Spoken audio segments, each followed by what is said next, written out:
Bonjour tout le monde. Bonjour Nicolas et bonjour Angéline. Bonjour. Bonsoir. Bienvenue sur notre webinaire sur tout savoir sur le contrat de travail et le bulletin de salaire en ligne. J'en profite aussi pour dire bonjour à Blandine, Margot, Nathalie, Joie, il y a Oksana, Olivier. Pour certains, ce sont des clients Pixid. Bonjour à tout le monde. Aujourd'hui, on a la chance aussi d'avoir Angéline qui est gestionnaire de paye au sein du Telegram et après, on va faire un petit peu les présentations. Donc aujourd'hui, en effet, comme vous le savez, on va parler donc du contrat de travail et du bulletin de salaire en ligne. Donc, avant de rentrer dans le vif du sujet, je vais laisser un petit peu la parole à Nicolas rapidement pour se présenter, qui travaille dans ce secteur depuis une vingtaine d'années. Voilà, tout à fait. Donc, moi, j'ai rejoint Pixi il y a bientôt 5 ans. Aujourd'hui, je suis en charge des partenariats. Et j'ai l'occasion, depuis 20 ans, de voir l'évolution de la fonction RH et notamment toute la charge administrative qui est de plus en plus importante. Donc, c'est un sujet qu'on va aborder aujourd'hui avec Angélie et Antoine. Alors, et Angéline, est-ce que tu pourrais te présenter, s'il te plaît, présenter le groupe Telegram rapidement? Ouais, donc Angéline Salin, donc je suis gestionnaire de paye au sein du groupe Telegram. Donc c'est un groupe de presse qui est le 5e quotidien régional en France et qui est spécialisé dans 3 branches distinctes. La branche média, donc qui regroupe le Telegram, donc le journal papier, 2 télés locales et d'autres magazines de presse spécialisés. On a la branche service qui est composée notamment de la société Hello Work, spécialisée dans la recherche d'emploi, et Via Media, qui est notre régie publicitaire. On a une 3e branche, donc, qui est la branche événementielle, qui regroupe la société OC Sport, donc la société organisatrice de la Route du Rhum. On est aussi partenaire des Francopholies et du Printemps de Bourges, pour ne citer que.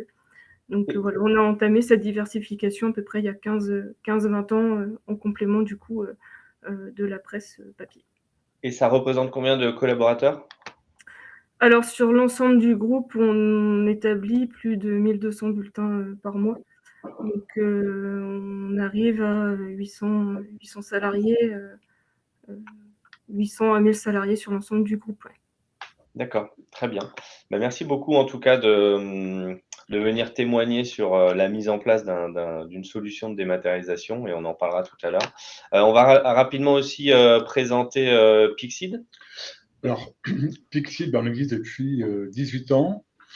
Pixid, en fait, ça a démarré, c'était 3 poids lourds de l'intérim qui ont voulu mutualiser leurs ressources pour développer les premiers outils digitaux, notamment la signature électronique. Aujourd'hui, Pixid, c'est comme 162 millions de documents dématérialisés, c'est plus de 1 500 000 connexions sur le mobile pour permettre aux intérimaires de signer leur contrat de travail. C'est 193 000 établissements référencés qu'on va accompagner au quotidien. Et en fait, ce qu'on s'est aperçu, c'est que la gestion administrative devenait tellement chronophage, lourde, et voire pénale pour les entreprises, qu'en fait, on s'est inspiré de toutes ces contraintes pour apporter des solutions pour simplifier et améliorer le process. Et fort de notre expérience, on va vous donner un peu notre vision du marché et les retours clients de leur quotidien sur la gestion administrative.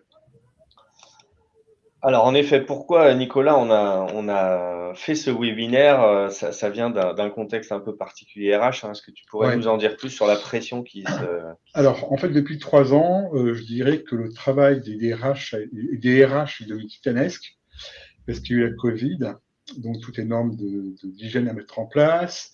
Il fallait faire revenir les salariés sur site, la mise en place du télétravail. Il y a eu aussi beaucoup de salariés qui souffraient de l'isolement, le burn-out, l'épuisement. Et cette charge, si vous voulez, elle devait se rajouter au quotidien des RH pour la partie administrative. Et donc aujourd'hui, lorsque l'on demande un peu quelles sont leurs préoccupations au quotidien, la première chose qui ressort dans les échanges avec les DRH, c'est le côté juridique. Bon, un DRH, c'est un juriste avant tout, et le respect des normes juridiques, le contrat de travail notamment, c'est quelque chose d'extrêmement important. Donc, en fait, Lorsque vous êtes dans les secteurs d'activité comme le petit management, la santé, l'hôtellerie-restauration, le retail, les pitchs comme Telegram par exemple, on s'aperçoit qu'il y a une redondance des tâches, il y a une récurrence des tâches qui fait qu'aujourd'hui, le travail du DRH peut être vraiment extrêmement harassant, stressant, parce qu'il y a de plus en plus d'exigences par rapport à la fonction. Et donc, c'est pour ça qu'aujourd'hui aussi, on veut demander à Angéline son ressenti. Je voudrais savoir un petit peu comment vous gériez la part administrative avant de travailler avec nous. Ça se passait comment avant? Alors, c'était très, très chronophage. Donc, on faisait les contrats en fait sous Word. Une fois que le contrat était fait sous Word, on basculait sous PDF et on envoyait par mail aux responsables. Donc, il faut savoir que le Telegram, c'est réparti, enfin, on a des rédactions réparties sur l'ensemble de la Bretagne. Donc, ça complexifiait. Donc, l'envoi des contrats se faisait par mail et il fallait que le contrat soit signé et nous revienne. Donc, ça demandait énormément de temps, un risque de requalification, un problème aussi, il fallait être très très réactif pour effectivement avoir le retour du contrat dans les 48 heures. Donc il y avait beaucoup effectivement de contraintes liées à ça. Et voilà, surtout c'était effectivement le risque juridique qui nous posait problème. Et puis on avait besoin d'un gain de temps parce qu'une fois qu'on avait reçu les contrats, voilà, fallait vraiment vérifier que tout était signé, qu'on avait eu tous les documents d'embauche. C'était fastidieux. Et voilà, enfin, c'était plus possible. Cette gestion-là n'était plus possible en sachant que avant la crise sanitaire, on établissait 2000 contrats CDD par an. Donc on était arrivé au bout d'un système et il nous fallait une solution pérenne et qui nous sécurise, qui nous fasse gagner du temps pour la suite. Et pour gérer 2000 contrats manuellement, combien de personnes travaillaient sur ce process, Angéline? Alors, 2 dans l'établissement des contrats, donc moi-même et une collègue. Et après, on avait des chefs de rédaction qui nous faisaient les demandes via un outil qui s'appelle Click and Staff. Mais voilà, on était 2 et c'était du travail quotidien, tous les jours, plusieurs heures par jour, en fonction des périodes de l'année. Et c'est vrai qu'aujourd'hui, les RH, ce n'est plus uniquement de l'administratif, hein. Vous avez la gestion des carrières, du sourcing, de la formation. Il y a aussi d'autres tâches à beaucoup plus forte valeur ajoutée. Et je pense que dans votre décision, c'était de réduire cette partie administrative pour faire autre chose, je suppose. Oui, tout à fait. Il y avait aussi cet aspect-là. Après, on travaille beaucoup en ce moment sur tout ce qui est digitalisation, pardon, moderniser nos pratiques. Donc, pour pouvoir le faire, il faut pouvoir se dégager du temps. Donc déjà, ce temps-là qui est dégagé nous permet de vraiment nous moderniser, d'être ancré dans l'époque actuelle et de réfléchir aussi à demain, à ce qu'on fait, prévoir l'avenir. Donc, c'est vrai que ça du coup amène un travail plus intéressant aussi et moins de stress sur le quotidien. Alors c'est vrai que vous avez eu la chance de prendre la décision avant le Covid. Quand beaucoup de nos prospects, nos clients ont pris la décision juste au moment du Covid, quand en effet, comme l'expliquait Nicolas, ils ont été dans l'incapacité d'administrer la paye, de communiquer les contrats.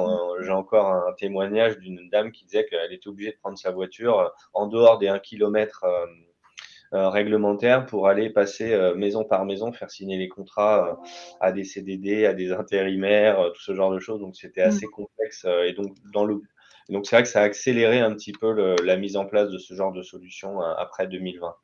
En tout cas, merci pour cette introduction. Rapidement, mais tout le monde, je pense, connaît un petit peu les gains qui sont espérés quand on met en place cette solution. Et après, on va rentrer un petit peu dans le détail, notamment avec les obligations légales. Mais on s'aperçoit, comme Angéline vient de l'expliquer, que ça va raccourcir les délais de traitement. Donc, en effet, les envois, les signatures, les modifications, les changements, pas uniquement en interne, mais aussi vers la ressource et vers le salarié. On va sécuriser et réduire les erreurs. En effet, quand il y a des gens, notamment dans des organisations décentralisées où tout le monde peut faire un contrat Word, il y a parfois ou souvent même des erreurs sur des clauses, hein. Donc voilà, il faut pouvoir un petit peu cadrer tout ça en utilisant des modèles de contrat, en utilisant des clauses qu'on doit imposer avec des contrôles. On le verra là aussi par rapport à ce qu'a mis en place le Telegram. La réduction des coûts, hein, en effet, il y a des frais directs ou indirects qui sont économisés. Alors, on parlait des contrats, mais c'est également le cas sur les bulletins de paye, on le verra après, où en fait, on arrive à réduire de 80% le coût sur l'envoi des bulletins de paye à travers un coffre-fort électronique. Donc, voilà, donc c'est des économies qui sont assez rapides à mettre en place. Et on va rentrer un petit peu dans le détail. Aujourd'hui, la dématérialisation des contrats, la dématérialisation, pardon, RH, elle est assez large. Un petit exemple, hein, ça commence déjà par la partie sourcing, recrutement, quand vous mettez à disposition un portail pour les candidats, pour que vous puissiez déjà communiquer sur leur candidature, potentiellement leur demander des pièces justificatives, hein, des RIB, des diplômes, des cartes d'identité pour pouvoir préparer un petit peu les dossiers. Tout sur la partie d'onboarding, donc le contrat, les dossiers RH. Bien évidemment, une fois que le salarié est internalisé, il y a toute la vie quotidienne du salarié, hein, donc on va aussi faire un petit focus sur le bulletin de paye après, mais après il y a toutes les communications RH, les entretiens annuels là aussi, donc il y a des portails salariés qui sont mis en place généralement, des choses spécifiques comme les congés, les visites médicales, les notes de frais, donc là potentiellement à chaque fois il y a une solution un petit peu spécifique et ça va jusqu'à l'offboarding. Donc c'est vraiment hyper large comme solution. Nous aujourd'hui, donc on va parler de contrat de travail et de bulletin de paye parce que on a qu'une heure bien évidemment pour parler de ce sujet.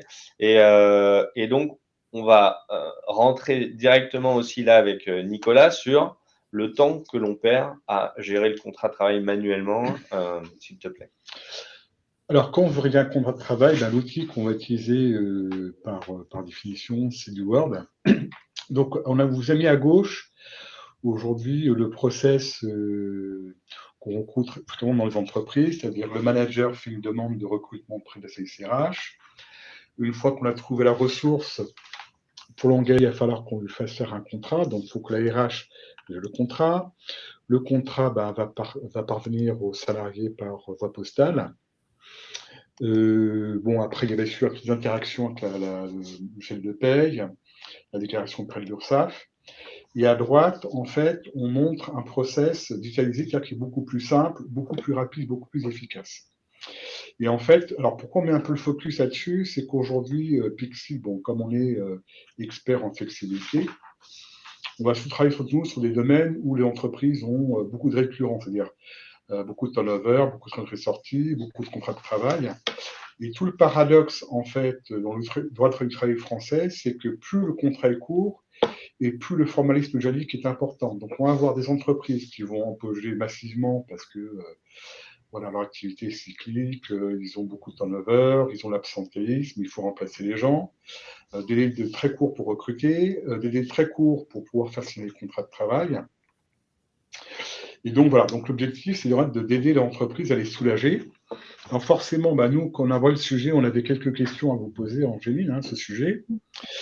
Et la première question que je voulais vous poser, c'était quel est votre process pour la gestion des contrats de travail? Ça se passait comment avant?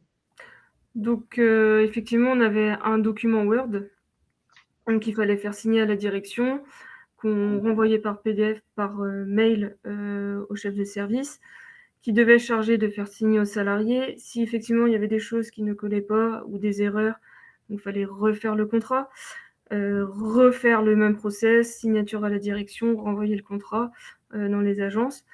Et on arrivait malheureusement bien souvent au moment de la paye avec des contrats qui n'étaient pas arrivés signés, des contrats perdus, des contrats qui étaient finalement en cours d'acheminement. Donc ça générait effectivement beaucoup d'erreurs, beaucoup de risques de requalification de CDD à CDI. Donc on avait besoin de se sécuriser sur tout ça et puis on avait besoin aussi de gagner du temps et on ne pouvait plus en fait se passer d'un outil qui nous permettait de dématérialiser les contrats, de se sécuriser, de pouvoir relancer nous directement le salarié et d'avoir vraiment une plateforme qui nous permet de voir dans l'instantané quel contrat on a préparé, quel contrat on a envoyé, pour qui on n'a pas eu de retour, qui on doit relancer. Donc c'est vraiment de l'instantané, c'est du réel et ça se fait vite. Et quand un salarié a un souci sur un contrat ou une question, bah, voilà, c'est rapide, il nous met un message, on a le retour et on peut faire les éventuelles modifications, voir avec lui. Donc c'est un gain de temps et ouais, c'est de la réactivité aussi, parce que notre problématique, c'était de pouvoir être réactif. Le journal doit sortir tous les jours à plus de 700 000 exemplaires.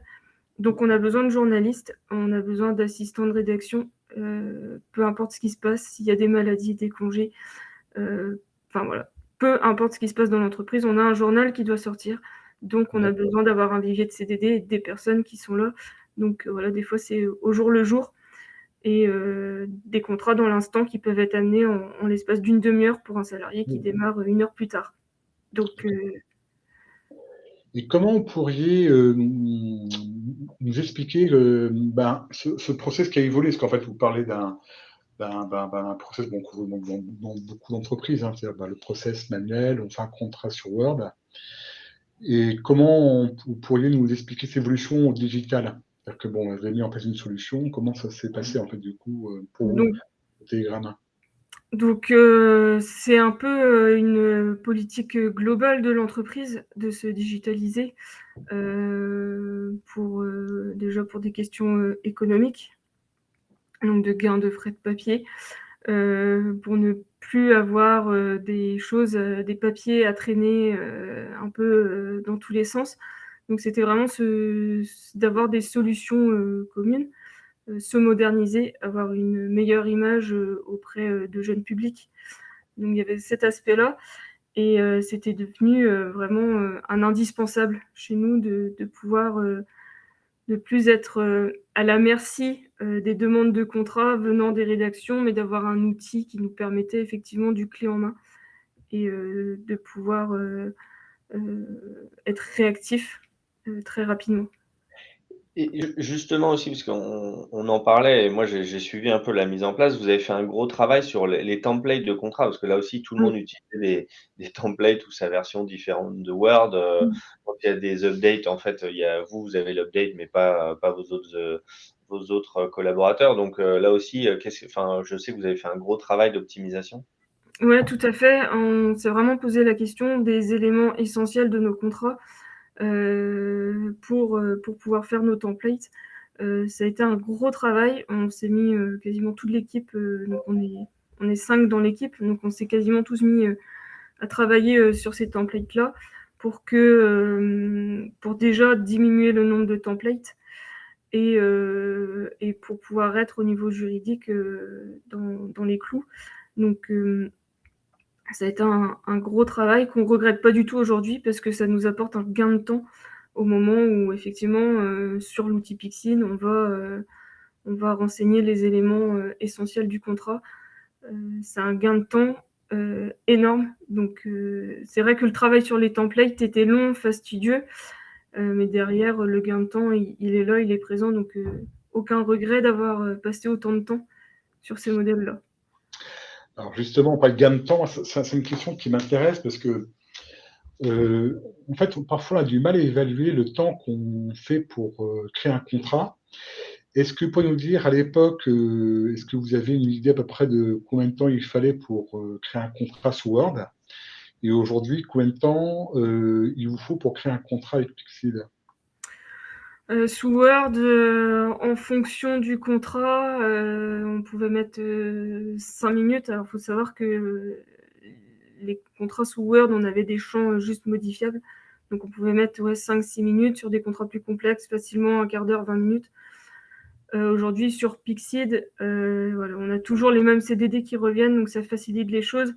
Voilà, c'est juste des changements de modules, en fait, changement de date, changement du nombre d'heures, les petits motifs à modifier. Donc, on est à peu près à 2-3 minutes par contrat. Et après, si on prend sur l'ensemble du processus, le gain de temps est estimé à 6 jours par mois. Ah oui, d'accord.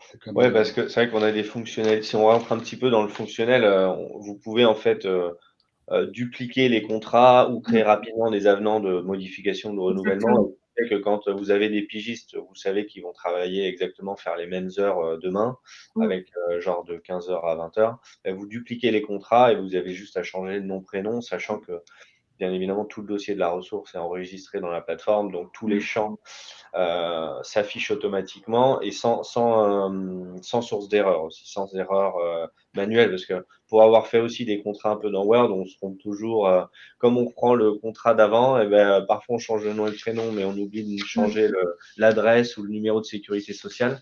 Bon, ben là, il n'y a pas ce typologie de problème. Non, Alors, c'est ça. alors, j'ai une dernière question, parce que moi, je suis très curieux là, par rapport à ce que vous me dites.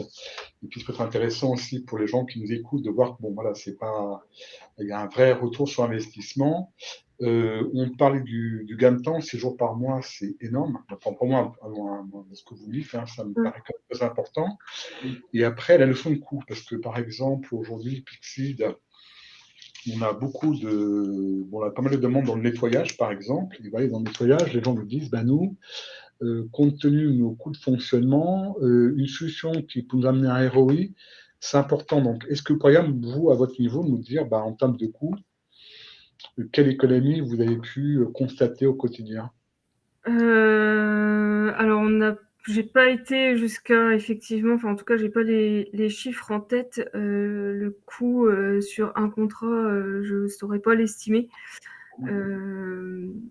Par contre, oui, le gain de temps, il est là et le gain, il est aussi au niveau juridique, il est au niveau du stress. Il faut aussi voir ça, qu'on a une réduction du stress assez importante aussi.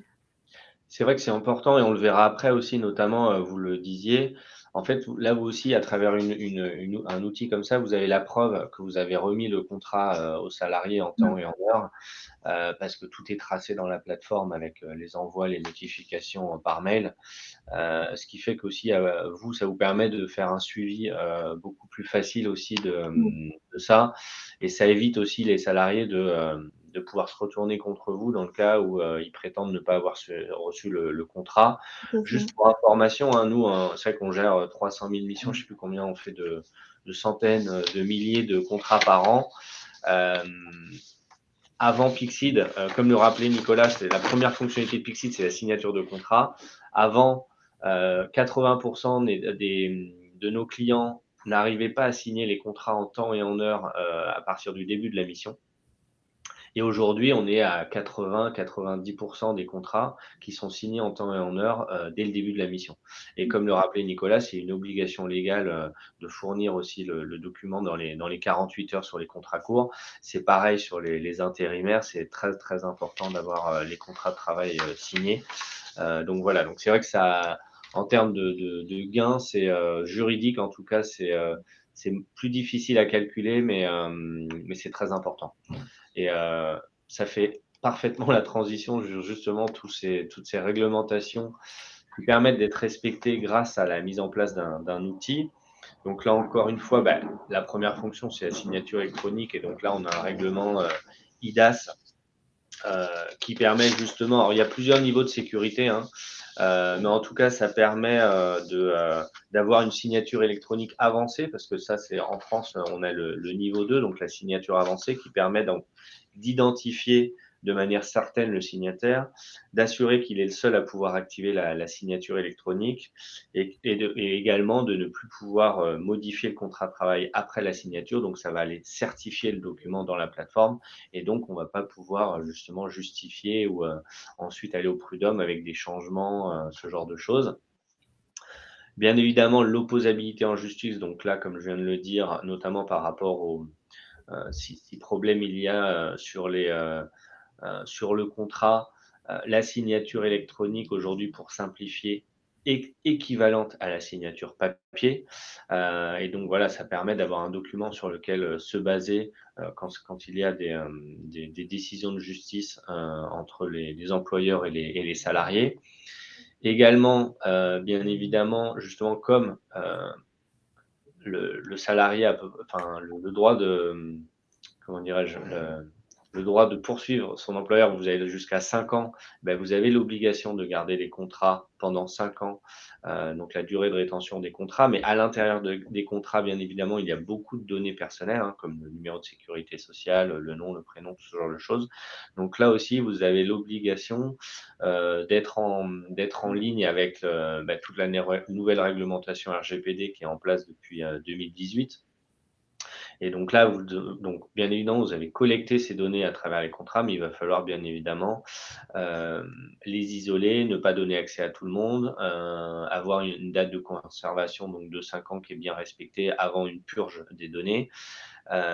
Et donc ça, encore une fois, quand tout est papier, tout est manuel, c'est compliqué à contrôler, alors que quand vous avez une plateforme où justement vous avez bien des profils qui sont limités, avec des périmètres d'action limités, avec des purges automatiques, ça vous permet là aussi de bien respecter toutes ces réglementations-là.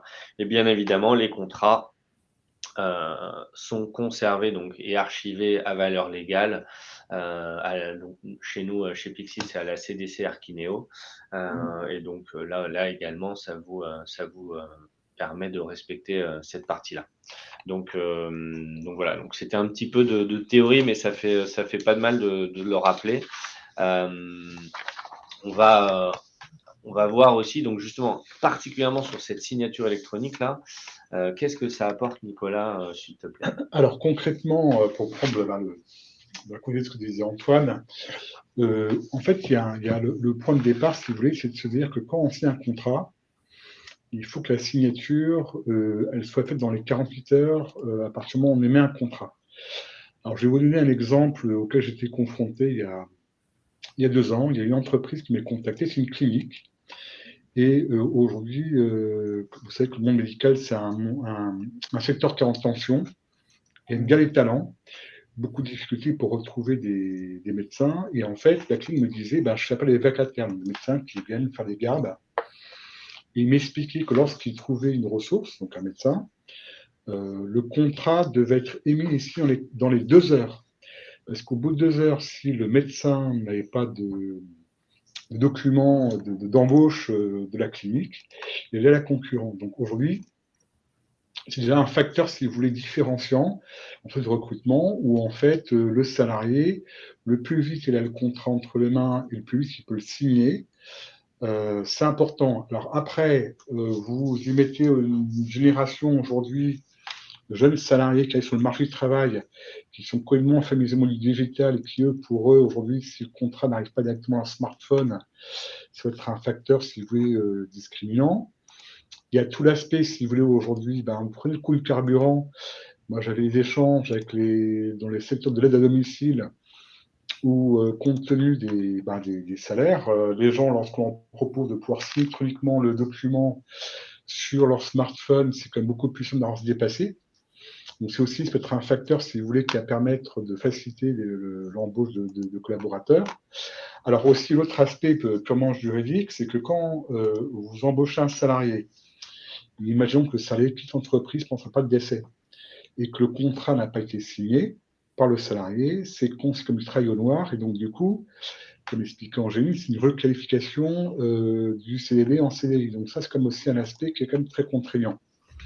Donc, l'idée aussi, c'est, juste pour terminer pour ma partie, c'est la partie aussi expérience collaborateur. Aujourd'hui, ce qu'on appelle la marque employeur, une entreprise qui propose ce type d'outils sera beaucoup mieux perçue par des futurs collaborateurs. Alors, Angéline, par rapport à tout ce que je dis, aujourd'hui, en quoi la signature électronique, ça réduit plutôt le risque au quotidien pour vous? En quoi c'est plus sécurisant? Oui, c'est ça, c'est complètement la réactivité, de pouvoir établir un contrat à la minute, en fait, hein, tout simplement. Qu'on soit informé, voilà, on embauche telle personne.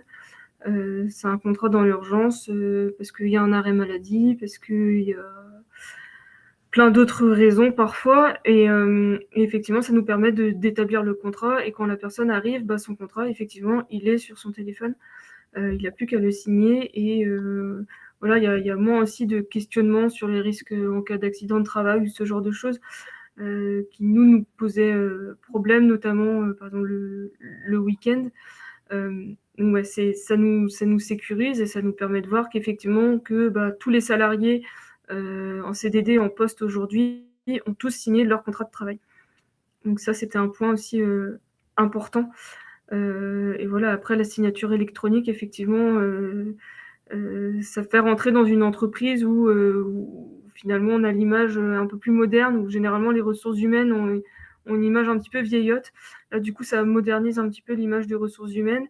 Nous, nos CDD, c'est plutôt un public jeune en plus. Donc, ça colle complètement aussi à leurs besoins et à leurs désirs. Et ça leur permet aussi, eux, de retrouver tout leur contrat de travail chez nous sur une base unique sur leur espace personnel. Donc ça aussi, c'est hyper important pour eux d'avoir un même endroit où se trouvent tous leurs contrats. Et nous, voilà, c'est pour nous, enfin, en tout cas, de ce point de vue-là, on n'y voit que du bénéfice, de savoir quand est-ce que les contrats sont signés, ils sont intégrés dans la base, et pour nous, le travail sur le contrat s'arrête à ce moment-là. Ça évite qu'ils vous redemandent aussi, parce que je sais que dans plein de boîtes, il y a des salariés ou même les anciens salariés qui demandent les contrats au RH et qui perdent un temps fou à retrouver les contrats, à les scanner, à les renvoyer. Donc là, il y a plus du tout, ça. Il n'y a plus du tout ce souci-là. C'est agréable en fait, hein. Et puis ils se sont parfaitement adaptés à l'outil. On avait fait une bonne communication auprès des équipes et c'est devenu naturel, hein, pour nos CDD qui sont là depuis un peu moins de 18 mois maintenant, mais qui sont là et qui reviennent. C'est naturel. Ils savent que les contrats qui sont prévus à l'avance, 2-3 jours avant, ils recevront leur contrat sur leur téléphone. Et ceux qui démarrent dans l'urgence, ils savent que de toute façon, le contrat, il arrive avant qu'il démarre. Donc, ça sécurise tout le monde, finalement, y compris nos CDD qui ont cette sécurité de voir le contrat qui arrive avant de démarrer. Vous suivez un petit peu en termes de KPIs à travers l'outil de reporting, le temps de traitement entre la création du contrat et la signature, ou le nombre de contrats qui sont pas signés ou en souffrance au début de la mission. Vous avez ce genre de KPIs ou pas? On n'est pas allé jusqu'au bout, mais après, ce que je peux vous dire, c'est que tous les jours, finalement, on passe sur Pixid. Donc, tous les jours, on voit effectivement qui a signé son contrat ou pas. Par rapport au nombre de contrats qu'on passe, donc ça fait une quarantaine de contrats par semaine. Des contrats qui ne sont pas signés dans la semaine, il y en a peut-être 3 ou 4, pas plus. D'accord. Alors qu'avant, effectivement, il fallait attendre vraiment le retour et voilà, c'était vraiment un travail fastidieux administratif avec les demandes de contrats, celles qui étaient les contrats qu'on avait envoyés, les contrats pour qui on n'avait pas eu de retour signé, les contrats pour qui c'était signé. Voilà, c'était chronophage, fastidieux, stressant. Là, aujourd'hui, on n'a plus ces aspects-là. Et ça satisfait tout le monde. D'accord. Ça fait une autre question de ma part. Aujourd'hui, si je demande demain à un salarié de Telegram comment il perçoit ces électroniques, quelle serait sa réaction? Qu'est-ce qu'il dirait? En fait, peut-être qu'ils vous le disent aussi au quotidien.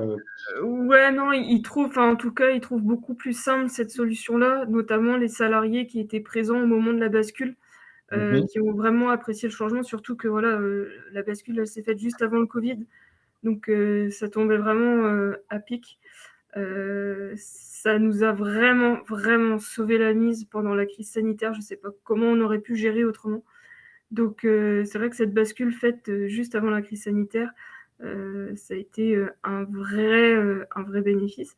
Donc, oui, je pense qu'ils diraient qu'ils sont satisfaits, que c'est même sécurisant aussi pour eux, finalement, de ne pas rentrer dans une entreprise sans contrat. Donc, je pense que oui, c'était la solution qu'il nous fallait et qui répondait à nos besoins. Donc vous n'avez pas eu de temps d'adaptation pendant comment on appelle ça, la crise justement du Covid parce qu'il y a beaucoup d'entreprises qui ont dû tout arrêter pendant 2-3 semaines ou voire 1 ou 2 mois, le temps de se réorganiser. Il n'y a pas eu d'impact en fait. Ça a été hyper.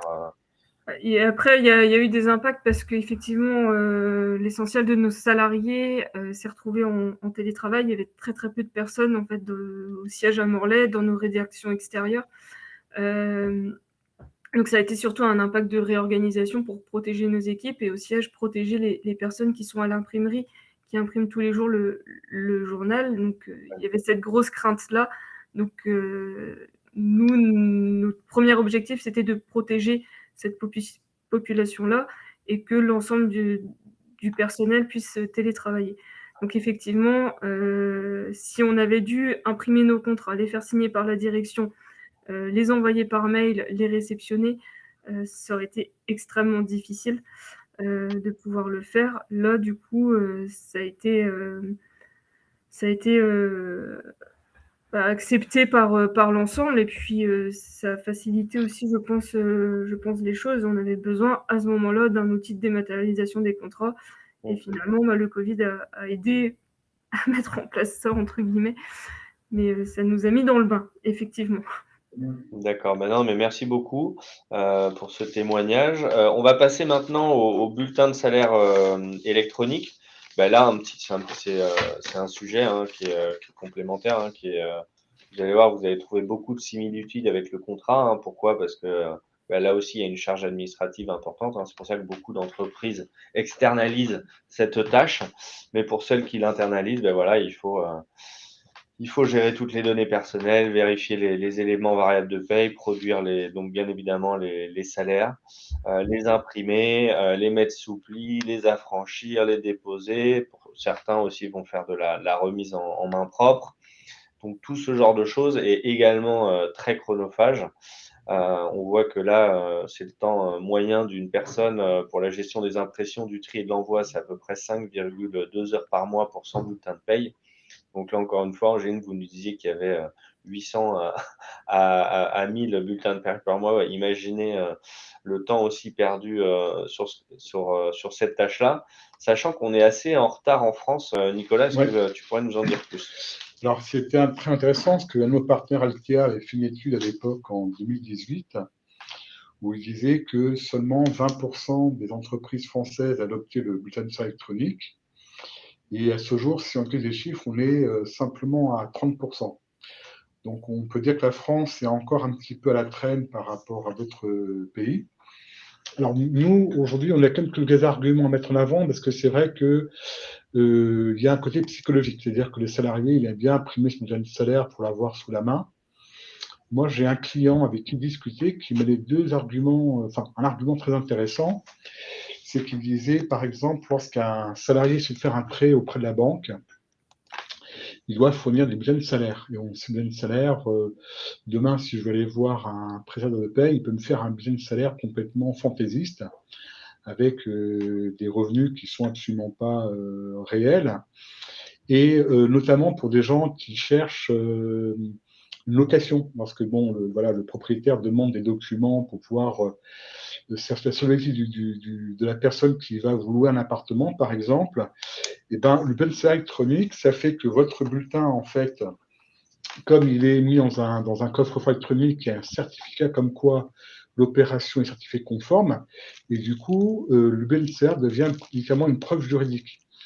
Donc ça, c'est l'argument que je reprends souvent en rendez-vous lorsque je rencontre des prospects, pour leur expliquer que d'abord, c'est tellement sécurisé, qu'en plus, ça peut être vraiment très utile dans le quotidien d'un salarié, et en plus, le coffre-fort le suivra toute sa vie jusqu'à sa retraite. Donc si, par exemple, je sais pas, vous perdez vos papiers, il y a un incendie, vous volez vos documents, avoir toutes ces pièces dans le cloud quelque part sécurisées, c'est comme un gros avantage.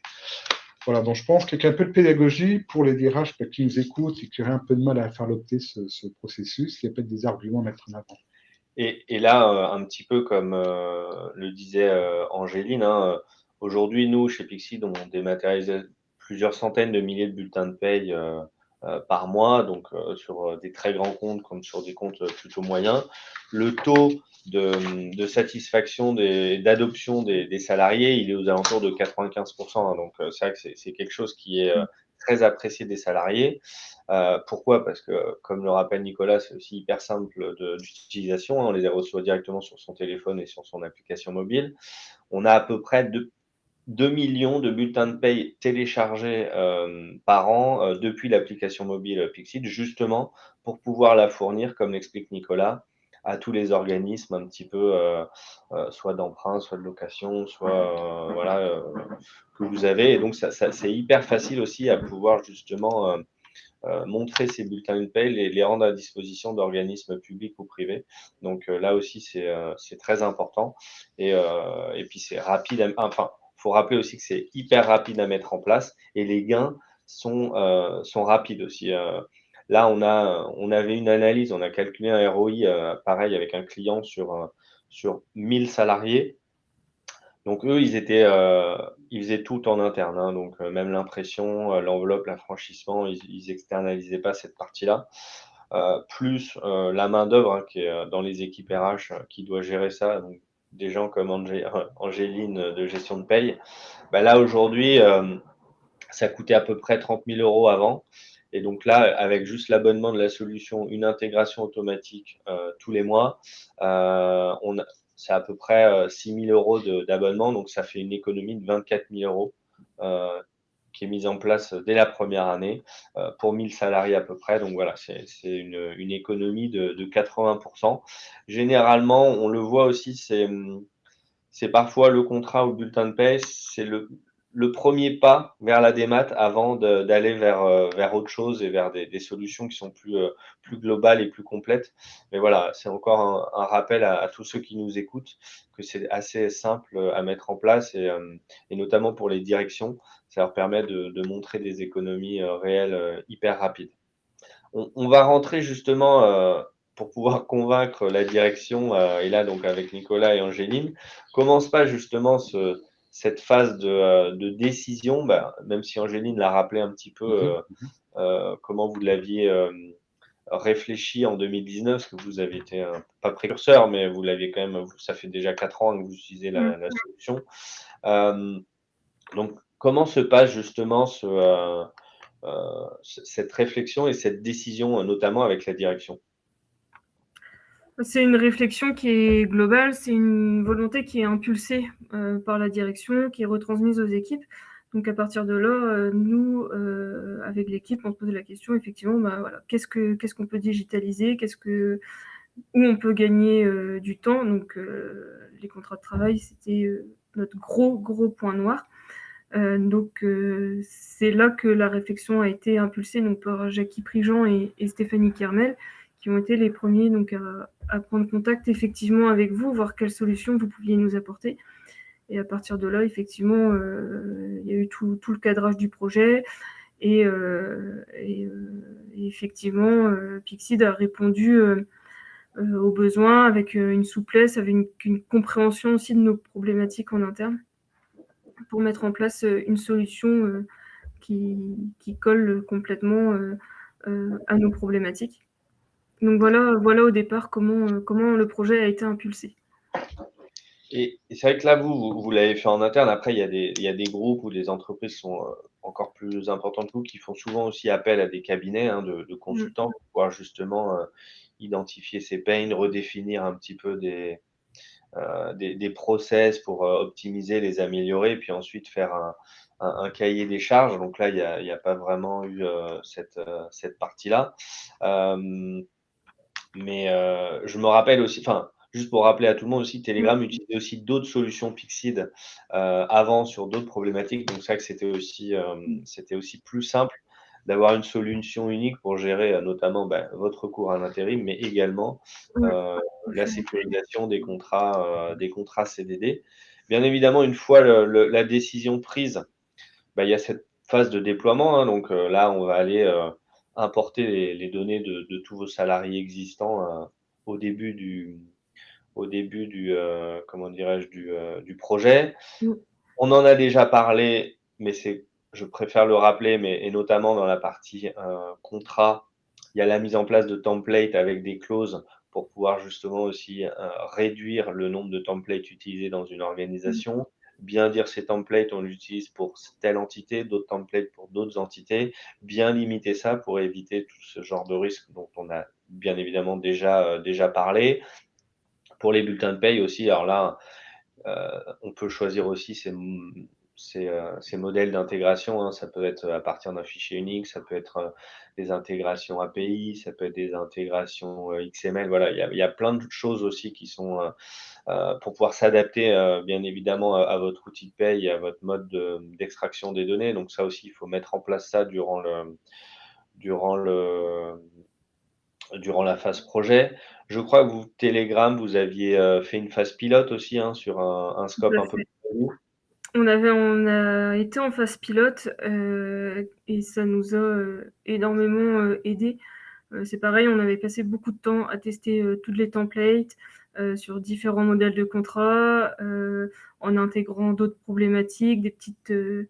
Voilà, 90% de nos contrats sont tous les mêmes quasiment, mais on a 10% des contrats qui sont un petit peu particuliers. Donc voilà, c'était de tester tout ça. Donc pareil, on était 3 à tester, à D'accord. essayer.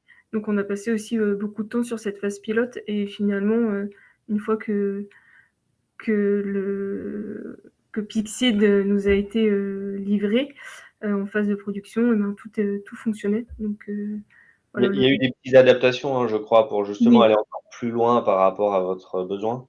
tout à fait, tout à fait. C'est ça aussi qu'on a apprécié dans la solution Pixid, c'est de se sentir écouté dans nos besoins et de voir que derrière, il y avait une équipe aussi qui disait bah, effectivement le retour du Telegram sur telle ou telle chose, bah, ça peut être intéressant, notamment par exemple l'outil dupliqué. Qui Ouais. nous était un point essentiel. Donc on a été écouté, entendu là-dessus. Et aujourd'hui, c'est ce qui nous fait gagner énormément de temps de pouvoir dupliquer des contrats et d'avoir juste certains champs à modifier. Bah, c'est vrai qu'on le rappelle, hein, parce que là, on a un auditoire aussi où il y a beaucoup de clients historiques, notamment aussi sur la partie intérim, hein. C'est vrai que la solution, on le rappelle, mais s'enrichit aussi grâce à nos clients, à vos retours aussi au quotidien de l'utilisation. Donc voilà, donc c'est quelque chose qu'on essaye vraiment d'améliorer pour satisfaire les utilisateurs qui utilisent la plateforme au quotidien et donc pour vous rendre aussi la vie plus simple. Et donc, on parlait de cette phase pilote et bon, là après c'est de la théorie, il y a un lancement officiel aussi bien évidemment après avec un déploiement un peu général sur toutes les entités. Si vous aviez, vous avez déjà parlé des templates, hein, mais si vous aviez 2-3 conseils aussi pour les gestionnaires de paye qui nous écoutent et qui sont en réflexion pour mettre en place un outil, des petits éléments d'alerte ou des petits retours d'expérience? Bah, surtout bien communiquer aux équipes. Ça, c'est un point qui n'est pas neutre. Rien n'est plus énervant, entre guillemets, qu'un changement de process pour lequel on n'est pas informé. Donc, bien communiquer aux équipes, bien expliquer comment ça va fonctionner. Et rappeler que de toute façon, l'équipe en charge des contrats reste disponible, présente. Et après, effectivement, ouais, sur la mise en place, travailler à plusieurs sur le projet, puisqu'on n'a pas tous les mêmes regards, on ne voit pas tous les mêmes problématiques. Donc, travailler à plusieurs, ça permet vraiment de croiser les avis, de croiser, voilà, de croiser les regards des uns et des autres, et ça permet de relever les problématiques et de faire naître aussi d'autres idées. Donc, voilà les conseils que je pourrais donner en tout cas. Et donc justement, ce travail à plusieurs aussi, il faut justement ne pas négliger cette phase de test ou de pilote pour pouvoir Tout à fait. ne pas se tromper et après avoir une solution qui ne répond pas à 100% aux besoins, hein. C'est ce qu'on voit aussi souvent dans l'utilisation des SIRH ou de choses.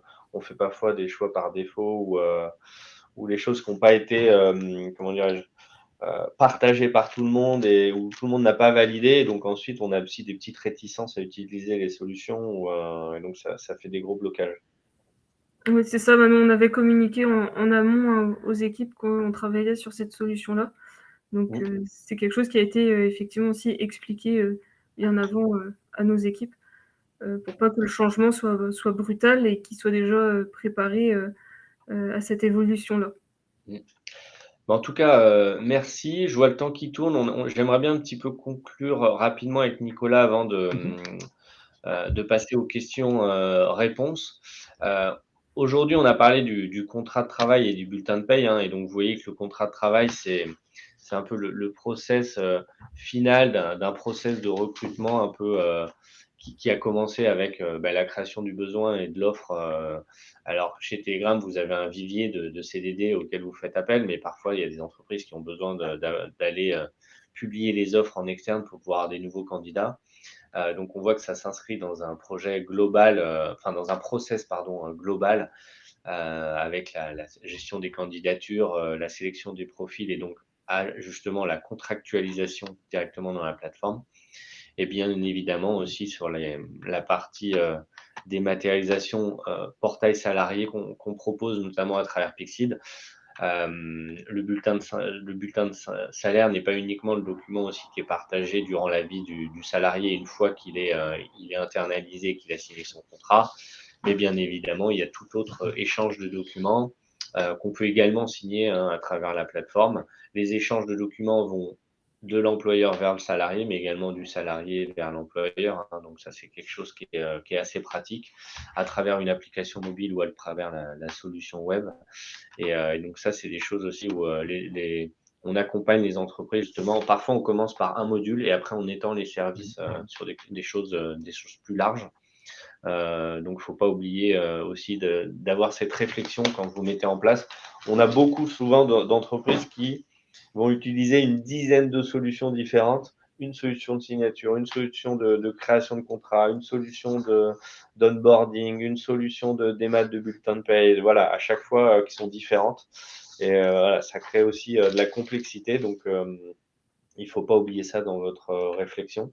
Je ne sais pas si Nicolas, tu voulais aussi… Je vais juste rapporter. Alors, très heureux de pouvoir échanger avec toi, Angéline, parce que nous, on a remarqué qu'il y a beaucoup d'entreprises qui, avec la Covid, se sont retrouvées vraiment en difficulté parce que tous les process qui n'étaient pas forcément définis, ou c'était parfois un petit peu, je dirais, folklorique, que ce soit au niveau du recrutement des contrats, en fait, avec la Covid, les délais ont littéralement explosé. C'est pour ça aussi qu'il y a beaucoup de fonctions RH qui ont beaucoup souffert parce que tout devait beaucoup plus lourd, beaucoup plus complexe. Et je sais que vous travaillez avec un partenaire à nous qui s'appelle ADP, qui est votre prestataire de paye. ADP, nous, on a rejoint la marketplace ADP depuis le mois de juin comme solution, notamment pour la partie recrutement. Voilà. Et en fait, aujourd'hui, les entreprises s'aperçoivent que lorsqu'elles gagnent du temps sur la partie paye, c'est autant de temps économisé pour le recrutement. Et donc, du coup, Pixid devient un intuiteur tout à fait pertinent sur le sujet.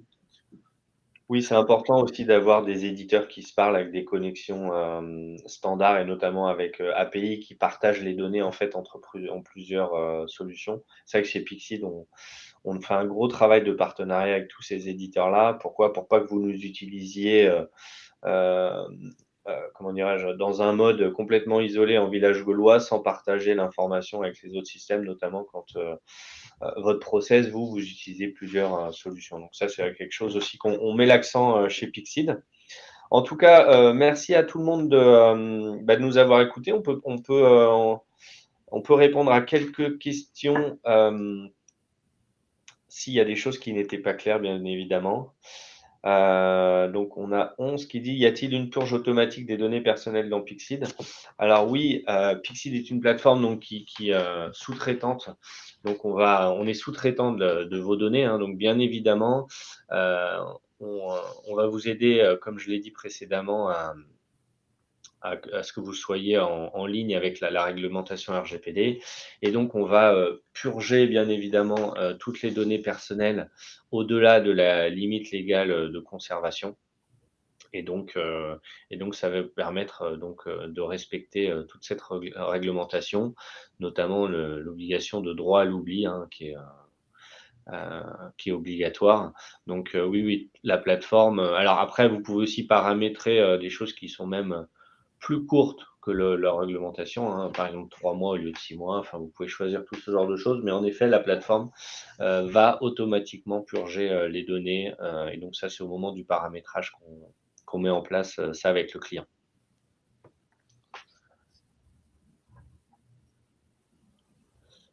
Alors, on a une autre question toujours de 11. Les BSE sont-ils conservés et stockés dans Pixid? Alors non, nous, on est le portail… le front office en fait pour l'employeur et l'employé. Et l'archivage légal, comme je l'ai dit, est conservé donc à la CDC Archineo. Alors ça dépend du document, hein. Le contrat, ça va être 5 ans. Le bulletin de paye côté employeur, ça va être 10 ans. Mais côté salarié, comme le rappelait Nicolas, le coffre-fort va être disponible jusqu'à la retraite ou aux 50 ans après le bulletin de paye. Donc voilà, donc tous ces BSE sont bien évidemment archivés à valeur légale à la CDC Archineo et disponibles directement à partir de l'interface Pixid. On va mettre un petit lien, ceux qui veulent en savoir plus. On a écrit un livre blanc que vous pouvez télécharger ou lire en haut de la page, là, donc tout le monde doit pouvoir cliquer sur ce petit lien. En tout cas, merci encore pour votre présence ce matin. On va remercier personnellement Géline aussi pour son témoignage qui, je pense, a dû pas convaincre, mais a dû parler à beaucoup de notre auditoire là, qui ont le même métier que vous, Angéline, et qui ont le même quotidien. Donc, encore une fois, merci. Il n'y a pas de quoi. Et puis, merci Nicolas. Merci, On vous Antoine. souhaite une bonne fin de journée et puis un bon week-end. Et à très vite sur un autre webinaire. Bonne journée. Merci, au revoir.